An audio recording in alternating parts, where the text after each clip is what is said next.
Vishnu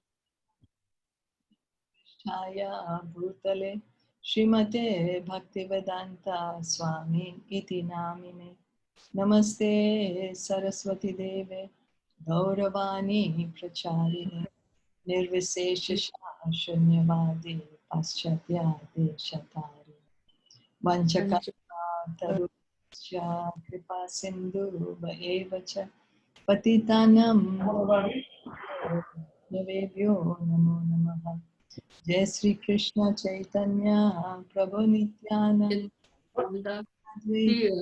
Gadadhari Vivasade Gaura Bhakta Vrinda Hare Krishna Krishna Krishna Hare Hare Hare Rama Rama Rama Hare Hare.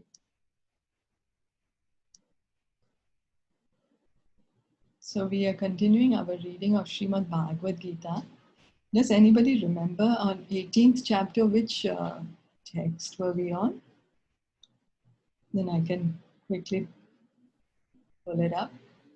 I'll just check my book if it is mentioned there. So just a second. Thank you. I could check on the reading. 18.40 we need to start. Oh, thank you, Shita. Yeah, Hare Krishna. So, okay, 18.40. So, would you like to read the Sanskrit? Yes, I can.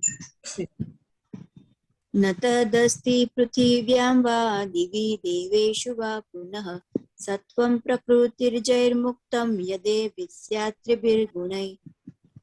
Translation and purport by His Divine Grace, A.C. Bhaktivedanta Swami Srila Prabhupada.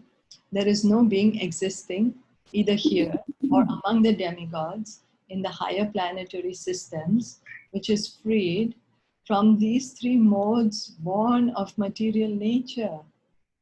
The Lord here summarizes the total influence of the three modes of material nature all over the universe. So Krishna is saying that whoever is inside this material universe, everybody is there under the modes of material nature, until unless there's a pure devotee. Only a pure devotee is above the modes. But Lord Brahma, everyone is under the modes of nature, all the demigods. So it's not only us, we human beings on this earth that are under these modes of Rajas, Tama and Sattva Gun, but even the demigods are under the mood. So just imagine, if we try to transfer ourselves up to the heavenly planets by doing all these karma kanda activities, by trying to please the demigods, and we go on to the planets of the demigods, over there also we are under the modes of nature. So it is in our best interest that we try to transfer ourselves to the spiritual world instead of going to the higher planets. Text 41. Would somebody like to read? Sorry, I won't be able to read. I'll read after 2. So Shilpa Bhavi can read. Right? Okay. Thank you. Brahmana kshatriya visham shudranancha parantapa karmani pravibhaktani swabhava prabhavair gunai. Brahmanas, Kshatriyas, Vaishyas, and Shudras are distinguished by the qualities born of their own natures in accordance with the material modes, O chastiser of the enemy. So here Krishna is telling Arjuna that the Brahmana, Kshatriya, Vaishya, and Shudra each have their own nature. And these nature, where do they come from? Everything is based on the material modes, this Rajas, Tamo, and Sattva Gun. And by the different combination and permutations of these modes, that's why we have so many various species of lives. And not only various species of life, but so many varieties of human beings. We can see that one human being to another, the nature is so different. Why? Because the combination of the three modes is different on each of us. And that's why the Vedic system, everybody was divided according to their qualities. Not that 1,000 students are expected to be on the same level, no matter what their nature are, and then they have to study the same course. And if some children are not good, then they are, not made to feel very good about themselves. But that is the modern education. But the Vedic system was that each person, based on whatever nature we are on, that's okay, because we are all Krishna's children. The idea is not to put down anybody. The idea is that whatever level we are at, wherever we may be, we begin our devotional service to Krishna. Whatever level we are at, we begin our relationship with Krishna. And Krishna accepts that. And that's what he wants us to do. He tells to Arjuna in the 12th verse, in the 12th chapter, somebody who can't do bhakti yoga, then they do karma yoga. Somebody can't do karma yoga, then just at least give charity. So he gives so many different things that whichever level we are at, we just start taking one step towards Krishna. That's what is important, that at least we move towards Krishna. Text 42.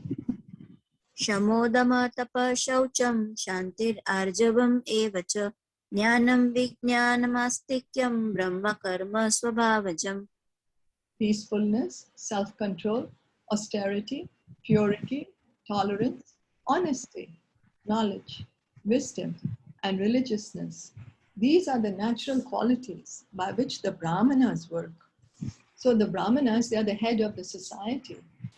They were supposed to be the ones who are giving guidance to all the three levels of society, because the Brahmanas are so situated in the truth, in their relationship with the Lord. So it was their duty to give this knowledge to everyone. And some of the qualifications of the Brahmana: peaceful, self-control, austerity, purity, tolerance, honesty, knowledge, wisdom, and religiousness. And Krishna, he always protects the Brahmanical culture. Krishna wants us to protect Brahmanical culture and cow culture. So if we want to become dear to Krishna, we should try to cultivate these qualities of peacefulness, self-control. And then a person who's engaging in bhakti yoga, who's chanting the holy names of the Lord, who's reading from Bhagavatam and Bhagavad Gita, we just read that automatically the qualities of the demigods come to them. But if we are not yet chanting in such a pure level, because we each have our own level of consciousness, then we can try to cultivate these qualities to the best of our endeavor. We should try to have tolerance. It's difficult to have tolerance because the outside environment keeps changing so much. And then if our mind, if we keep on reacting to the outside environment, then what happens is we'll move away from our real goal, that, hey, I'm not the body, I'm the soul. So let me focus on that. But if we don't tolerate, we have too many emotions with the outside stimulus, then the whole focus is lost. Does that make sense? Yes? Yes. Yes. Okay. Okay. So if at any time, any comments or questions, please do let me know. Okay.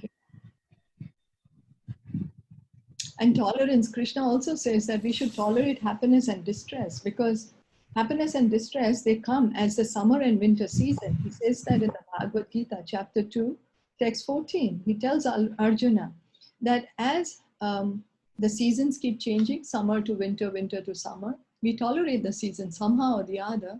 If we keep saying, oh, it's so hot, it's so hot, it's so hot, what will happen is the heat is going to irritate us more. We will get more and more affected by the heat. And if we say, it's so cold, it's so cold, it's so cold, then our whole attention, our whole consciousness is just fixed on that. Then, and time is passing by. We just have that limited time, whatever years, how many ever years we have, 50 years, 60 years, 70 years, whatever. And then if so much of our time goes in just reacting to our situation, then how much time will we actually utilize to try to cultivate our relationship with Krishna? And so tolerance is important. And what does tolerance mean? How can we tolerate the situation? Because there are so many situations which are so beyond us. So many things happen in our life which we feel that, oh, how do I even handle it? So tolerance, we can practice it by depending on Krishna, on the will of Krishna, that Krishna is my best friend, he's my best well-wisher. He's in my heart. He has always maintained me. He is maintaining me, and he will continue to maintain me. And with that, we move forward and tolerate the situations. Is that okay? Yes. So text 43. Can you listen to me? Now I can? Yes. Okay, then you read, because I cannot listen to you. You are not able to hear me? Yeah, I'm not able to hear you. Really? Okay. Okay. Maybe I leave and I join again. But Okay. by the time you read this. All right. Thank you. Okay. So text 43. Shauryam tejo dhritir dakshyam yuddhe chapi apalayanam danam ishvara bhavascha shatram karma swabhavajam. Heroism, power, determination, resourcefulness, courage in battle, generosity, and leadership are the natural qualities of work for the Kshatriyas. So here, Krishna is saying some qualities in the mode of, Kshatriyas are more in the mode of passion. And so these qualities are more in the mode of passion, heroism, power, determination, resourcefulness, courage in battle, generosity, and leadership. So reading on, text 44. Shri Go Rakshya Vanijyam Vaishya Karma Swabhavajam Paricharyatmakam Karma Shudrasyapi Swabhavajam. Farming, cow protection, and business are the natural work for the Vaishyas, and for the Shudras, they are labor and service to others. So Vaishyas, the business community, originally is meant for cow protection, for trade in agriculture, trading in milk products, farming, banking, and cow protection was the main duty of the business community. But it's so sad to see today's world affairs where the mother cow is not given the protection that she deserves. And in fact, we are exploiting her. And the Shudras, the Shudra class was always providing service to the three classes, Brahmanas, Kshatriyas, and Vaishyas. So the original Varna Sharma system, how Krishna had divided, was not on the basis of birth, not which family I'm born in. So if I'm born in the family of a Brahmana, so I automatically become a Brahmana. No, it was based on the qualities, to have the qualities of being a Brahmana, and then I would be called a Brahmana. This was the original society, and so there was peace and harmony among all the members of the society, and everyone in the society was peaceful. At the same time, they knew that I'm not the body, I have to leave this material world, and this human life is a preparation for me for that purpose. But with the beginning of Kali Yuga, as soon as Kali Yuga started, the society got degraded, and this Varna Sharma system got degraded into an ordinary caste system, which is just exploiting one another. But this was not the original Varna Sharma system that Krishna had created. Text 45. I can. You're back? Yeah, I'm back. Okay. Neha Babi, you want to recite or I recite? Are you able to see the I screen? can. Yeah, I can Okay, see. start. Babi, start. Swe swe karmani abhirita samsiddhim labhate naraha swakarmanirata siddhim yata vindati tachvinu. Can you read the translation also?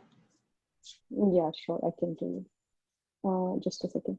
By following his qualities of worth, every man can become perfect. Now please hear from me how this can be done. Okay. So reading on, text 46. Please read on, and then read the translation too. Okay. यथा प्रवृत्तिर्भूतानां येन सर्वम् इदं ततं स्वकर्मणा तम् अभ्याच्य सिद्धिं विन्दति मानवः. By worship of the Lord, who is the source of all beings and who is all pervading, a man can attain perfection through performing his own work.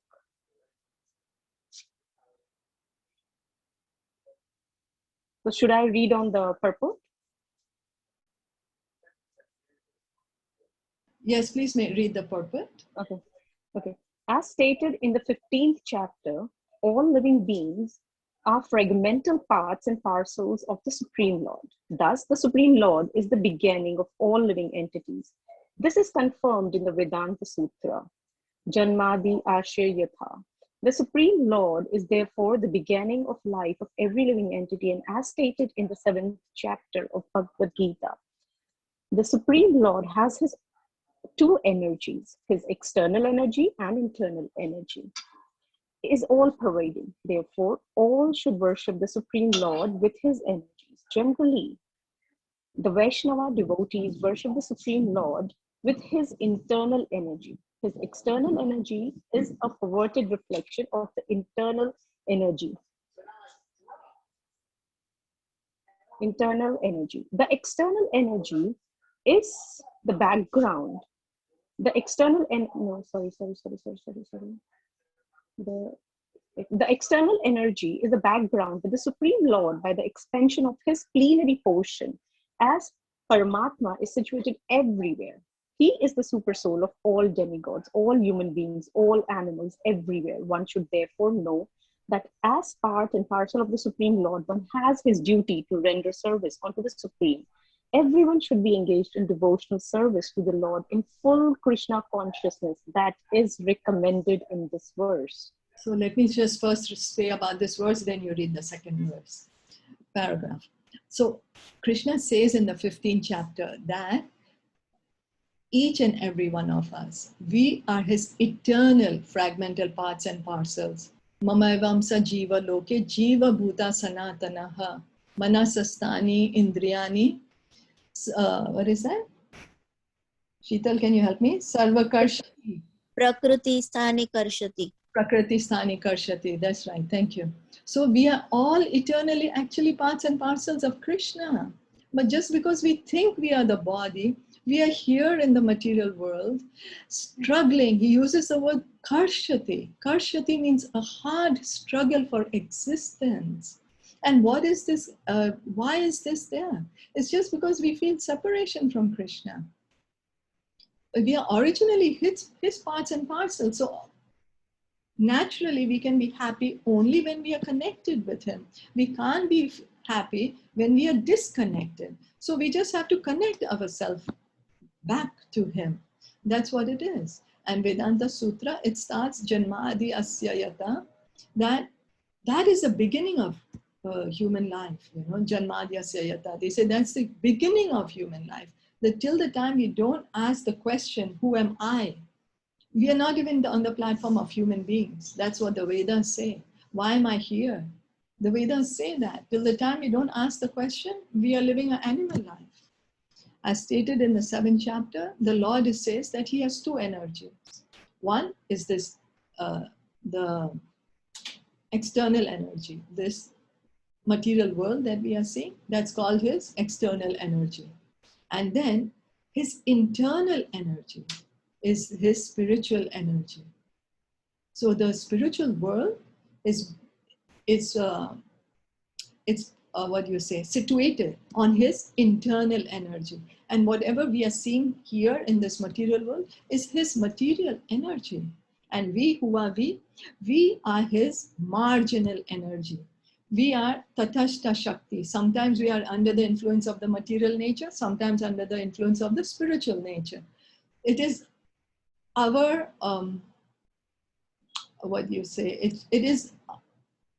it is good for us if we come under the influence of the spiritual energy so that we can be in the eternal life.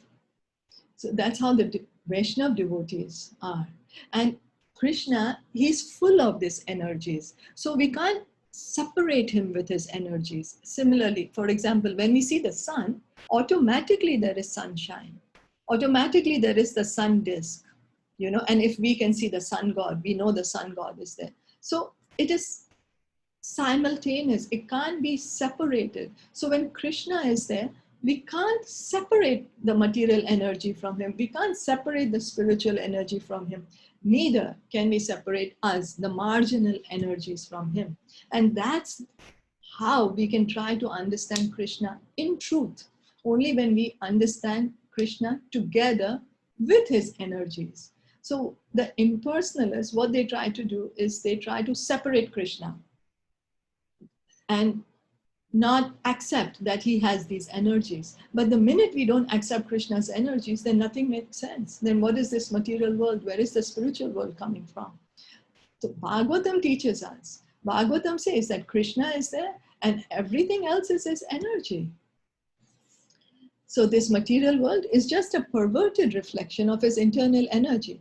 From Krishna's point of view, it's his energy. It's the same. So one electricity, we can use it either to power our heater, or we can use the same electricity to power our air condition. The choice is ours. So when we are coming towards Krishna, when we want to get to know him, we are chanting his holy names, reading Bhagavatam, Bhagavad Gita, all that is his internal energy, his spiritual energy. But the time we want to forget Krishna, then that's Maya, you know, because Maya actually can never ever cover Krishna, but it's only our perception. She just covers our vision, just like a cloud can never actually cover the sun. A cloud has no capacity to cover the sun. Although, what can the cloud do is it covers the sun from our vision, that we can't see the sun. And so that is what Maya is doing. So we are Krishna's part and parcel. He says, Mamaivamso Jiva Loke. We are his part and parcel. And so what is our duty as a part and parcel of Krishna? Our duty is to render service to him. Now we might say, why should I render service? I'm not a servant. But that's our natural position. As the natural position of sugar is sweet. The natural dharma of salt is being salty. The dharma of chili is to be chili. Similarly, the dharma of every living entity is that we are eternally parts and parcels of Krishna. We are eternally servants of Krishna.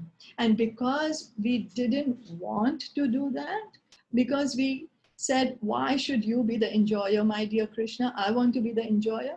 We are here in this material world. This whole material world is created for this purpose, to correct this false idea that I am not an eternal servitor of Krishna.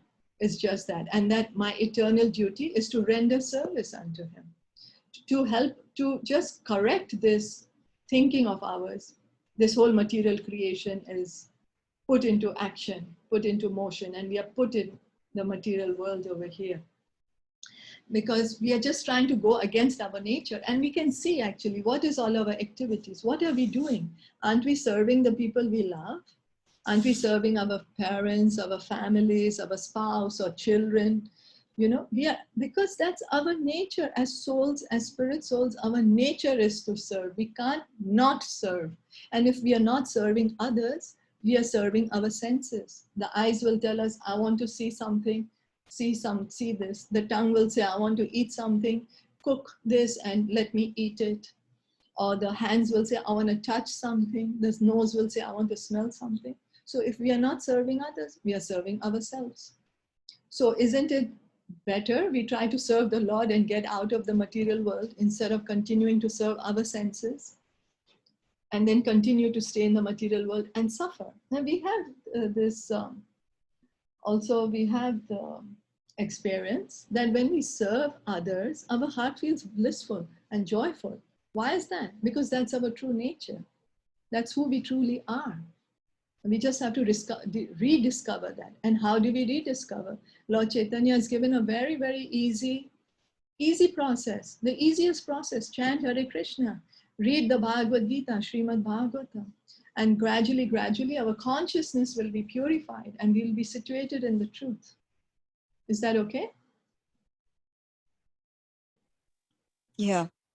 Yeah? Yes, it's, yeah. So Neha, can you please read the second paragraph also? Yeah. Thank you. Everyone should think that he is engaged in a particular type of occupation by Rishikesh, the master of the senses. And by the result of the work in which one is engaged, the Supreme Personality of Godhead, Sri Krishna, should be worshipped. If one thinks always in this way, in full Krishna consciousness, then, by the grace of the Lord, he becomes fully aware of everything. This is the perfection of life. The Lord says in Bhagavad Gita 12.7, Tesham aham samudramta. The Supreme Lord himself takes charge of delivering such a devotee. That is the highest perfection of life. In whatever occupation one may be engaged, if he serves the Supreme Lord, he will achieve the highest perfection. So that's what we are encouraged to do. Take shelter of Krishna and relate and connect all our activities to Krishna. Krishna is called Rishikesha, master of senses. Actually, we think the senses belong to us, you know. We always think this body belongs to me, so I can see whatever I want, I can hear whatever I want, I can do whatever I want. Who is to stop me? This is my body.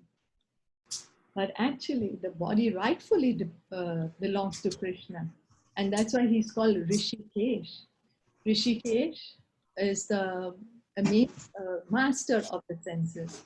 And so we have this verse, Nectar of Devotion, Rishikena, Rishikesha, Sevanam Bhaktir Uchyate, that once we engage our senses in the service of the master of the senses, then what happens? That we will be able to see the Lord face to face. How? Because these same senses right now, which are impure, by engaging them in bhakti, we are purifying them.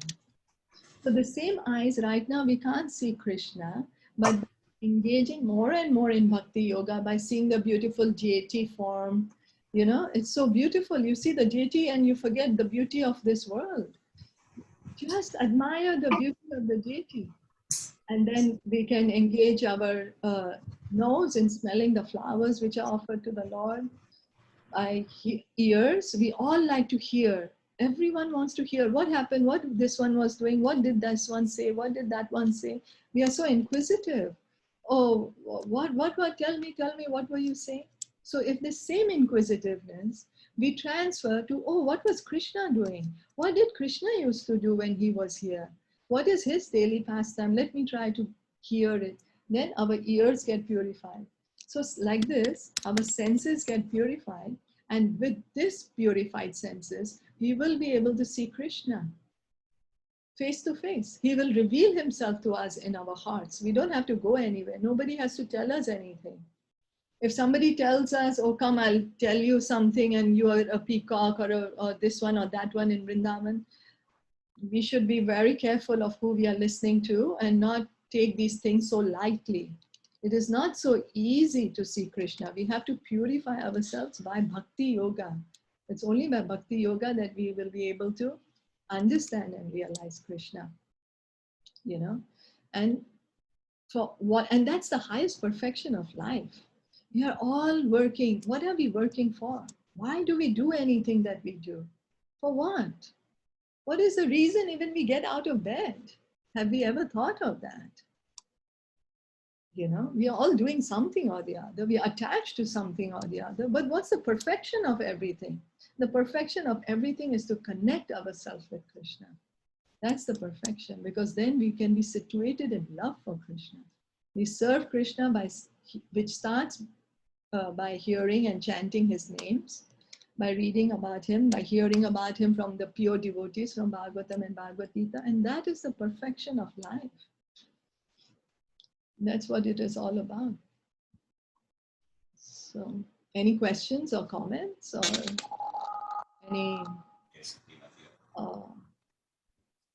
clarifications or anything? No, clear. No? So, would you like to read the text 47? Yeah. Shreyan swadharmo viguna paradharma swanushchitat swabhava niyatam kurma kurvan napnoti kilvisham. So you can read the translation also. I read the translation? Okay. And the purpose. Yeah. It is better to engage in one's own occupation, even though one may perform it imperfectly, than to accept another's occupation and perform it perfectly. Duties prescribed according to one's nature are never affected by sinful reactions. Purport. One's occupational duty is prescribed in Bhagavad Gita. As already discussed in the previous verses, the duties of a Brahmana, Kshatriya, Vaishya and Shudra are prescribed according to the particular modes of nature. One should not imitate another's duty. A man who is by nature attracted to the kind of work done by Shudras should not artificially claim to be a Brahmana, although he may have been born into a Brahmana family. In this way, one should work according to his own nature, so work is abominable if performed in the service of the Supreme Lord. The occupational duty of a Brahmana is certainly in the mode of goodness, but if a person is not by nature in the mode of goodness, he should not imitate the occupational duty of a Brahmana. For a Kshatriya or administrator, there are so many abominable things. A Kshatriya has to be violent to kill his enemies, and sometimes a Kshatriya has to tell lies for the sake of diplomacy.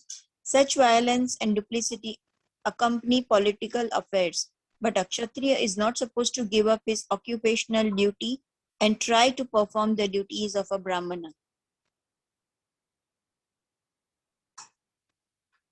Should I continue or you explain this? You can continue, please. Okay. Thank you. One should act to satisfy the Supreme Lord. For example, Arjuna was a Kshatriya. He was hesitating to fight the other party. But if such fighting is performed for the sake of Krishna, the Supreme Personality of Godhead, there need be no fear of degradation.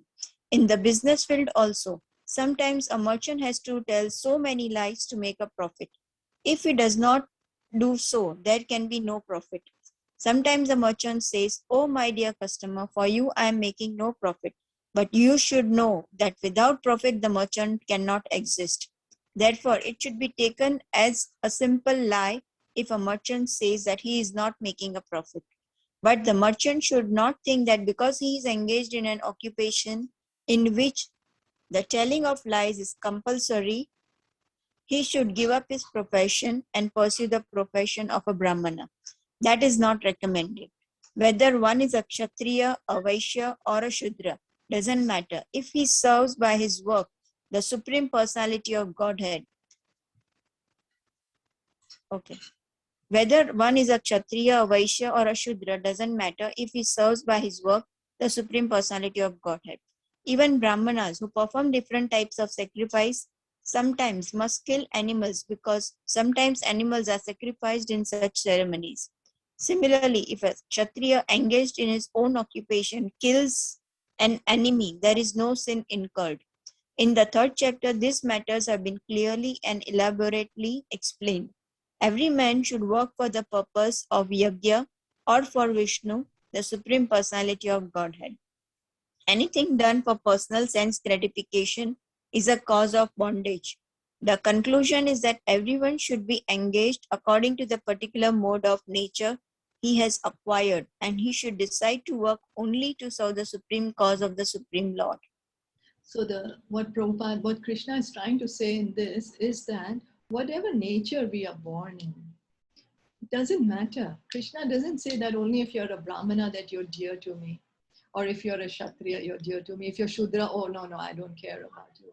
Krishna doesn't say that. So we shouldn't try to artificially try to imitate someone else. Krishna has given each and every one of us something which another doesn't have. So we don't have to become like another person. Krishna is Ras Bihari. You know, he can have relationship with each and every one of us at the same time. And that's how he wants us to be ourselves, and that we offer our best to him. That's what he wants. He doesn't want us to imitate another. And what we try to do is, oh, this one, I like his qualities. Let me try to act like him. Although I might have qualities like a Shudra, but in my envy or in my competition mode, I'm trying to become like a Kshatriya, powerful leader, have good managerial skills, good administrative skills, but I do not have that capacity. So what happens in that is that not only I'm going to be miserable in my situation, but I won't be able to offer the best that I have for Krishna. How can I please him then? I'm just going to be trying to keep up with the situation. Then I won't be peaceful at all. And when we are not peaceful, we can't be happy. And Krishna wants us to be peaceful. He wants us to be happy. He does not want us to be unhappy. He says that perform devotional service joyfully. Devotional service is joyfully performed, hearing, chanting, when we are singing in front of the deities, dancing in front of the deities, we are so happy. We are even hearing now from Bhagavatam, Bhagavad Gita, it's like a joyful, joyous experience, you know. We're not hearing anything mundane. So Krishna is saying, wherever you are, whatever qualities you have, you be there and just serve from, just offer the results of your activities to me. You don't have to become like anybody else. So that's what we have to do. And that will help us to reduce our envy. You know, I don't know if you all have experienced it, that, oh, we want to be like another person. Oh, I wish I could be like this one. Oh, I wish I could be like that one. And then in that mode, then all our endeavor goes there. And then Krishna is left behind. You know, but he doesn't want that. He wants us to offer ourselves to him. What do I have? That nobody else has that actually. Even Krishna doesn't have it, and that's why he's asking us for it. Does that make sense? Yes? No? Yeah, absolutely. Yes, this makes sense. Absolutely. Yeah. Okay. Thank you. Any comments or questions? So what you're trying to say is that, does it also mean that whatever way we are serving, we should serve in our own way and offer our results to Krishna, right? Whatever the best we can do. Yeah. We follow the authorities, not that we make up anything. Yeah. No, we can't. Yeah, we follow the We don't authority. know Krishna. It's only the authorities who can teach us how to please Krishna, because our ultimate goal is to please Krishna. Why? Because that's our natural position. That's our original position. In the spiritual world, we are always trying to please him. And as devotees, we have to please him. So we under the guidance of the spiritual master, but our personality, our talents, each of us have our own talents. Each of us have our own positive abilities that Krishna has given us, our own strengths that he has given us. So we should utilize those strengths in Krishna's service instead of trying to gain another person's strength, you know, because after all, we are all instruments in Krishna's hands. We are all instruments, like puppets. He's using us, putting us in different situations. So each of us is giving each other our own karma, which we are supposed to receive, which is due to us. You know, we just have to become comfortable with ourselves. And in that way, we can surrender ourselves to Krishna. Take deep shelter of his lotus feet. And then our envy, our vengeance, our anger with others won't be there. It will help us to eradicate our negative feelings towards others. Does that make sense? Yeah. Yeah? Yes, that makes sense. Yes. Okay. So let's see how long is this, because we are going to chant also. So shall we start chanting otherwise? Or we read this one? I'm sorry? Oh, yeah, we can read this one, I think. Okay. Okay. So text 48. Should I read, or Yes, please. someone else want to read, please? Purport also. Yeah. Or maybe I can just read the Sanskrit one, and then Payal, if you want, you can read the translation and purport. I'll just read the Sanskrit one. Payal, Okay. is it okay with you? Yeah, I'll just read the perfect. Sanskrit one. Yeah, perfect. Okay. Sahajanma karma kaunteya sadosham api na tyajyata sarva arambha hi doshen dhumen agni iv avratah. Payal, you can read the translation and purport. Yeah. Every endeavor is covered by some fault, just as fire is covered by smoke. Therefore, one should not give up the work born of this nature. O son of Kunti, even if such work is full of fault. Purport. In conditioned life, all work is contaminated by material modes of nature. Even if one is Brahmana, he has to perform sacrifices in which animal killing is necessary. Similarly, a Kshatriya, however pious he is, he has to fight enemies. He cannot avoid it. Similarly, a merchant, however pious he may be, must sometimes hide his profit to stay in business, or he may sometimes have to do business on the black market. These things are necessary. One cannot avoid them. Similarly, even though a man is a Shudra serving the bad master, he has to carry out the order of the master, even though it should not be done. Despite these flaws, one should continue to carry out his prescribed duties, for they are born out of his own nature. A very nice example is given here. Although fire is pure, still there is smoke. Yet smoke does not have the fire impure, does not make the fire impure. Even though there is smoke in the fire, fire is still considered to be the purest form of all elements. If one prefers to give up the work of a Kshatriya and take up the occupation of a Brahmana, he is not assured that in the occupation of a Brahmana there are no unpleasant duties. One may then conclude that in the material world, no one can be completely free from the contamination of the material nature. This example of fire and smoke is very appropriate in the connection. When in winter time one takes a stone from the fire, sometimes smoke disturbs the eyes and other parts of the body, but still one must make use of the fire despite disturbing conditions. Similarly, one should not give up his natural occupation because there are some disturbing elements. Rather, one should be determined to serve the Supreme Lord by his occupational duty in Krishna consciousness. That is perfectual point. When a particular type of occupation is performed for the satisfaction of the Supreme Lord, all the defects in that particular occupation is purified. When the results of work are purified, when connected with devotional service, one becomes perfect in seeing the self within, and that is self-realization. So here the nature of the world is like that, there is no activity apart from pure bhakti. All our activities, there is some sin or the other involved there, business people will say, oh, I don't make money, so we are lying. So it's not morally correct, right? But what to do, it's our duty. Kshatriyas, they are killing, but that's their duty. The king can't say, I'm not going to kill, and then all the dacoits will come in the kingdom. No, he can't.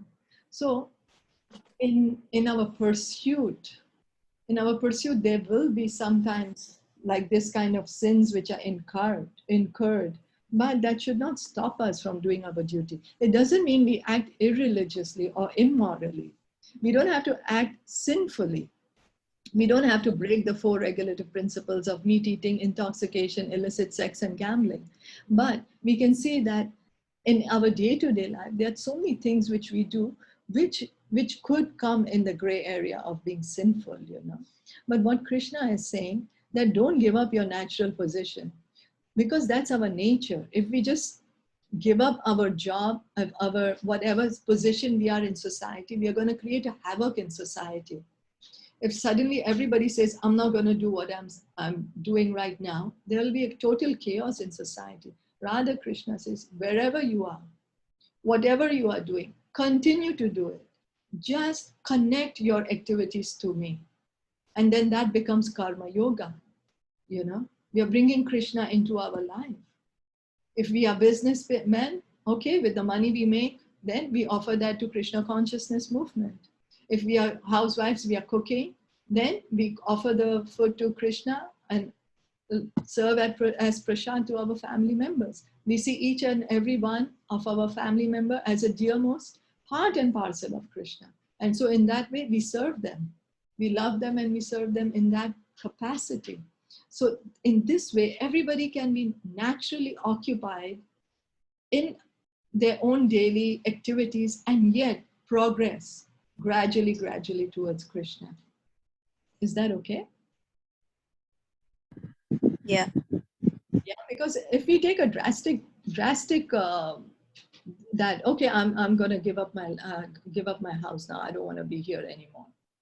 You know, and if everybody does that, imagine that okay, I'm a devotee, and all of us say okay, I'm going to leave and go. There'll be, if each and everyone did that, how would the society run? And our natures, we have not yet become so pure to give up our nature. Our underlying nature is still there. So still the purification is needed.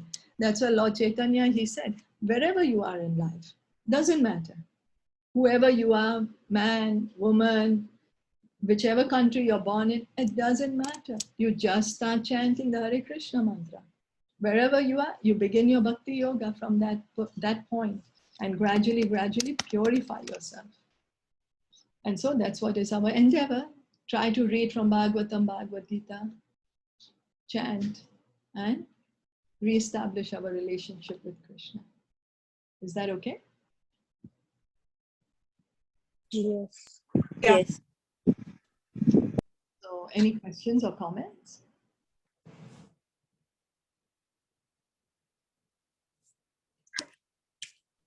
No. Clear. No? So then we stop here and then we can chant. Srimad Okay.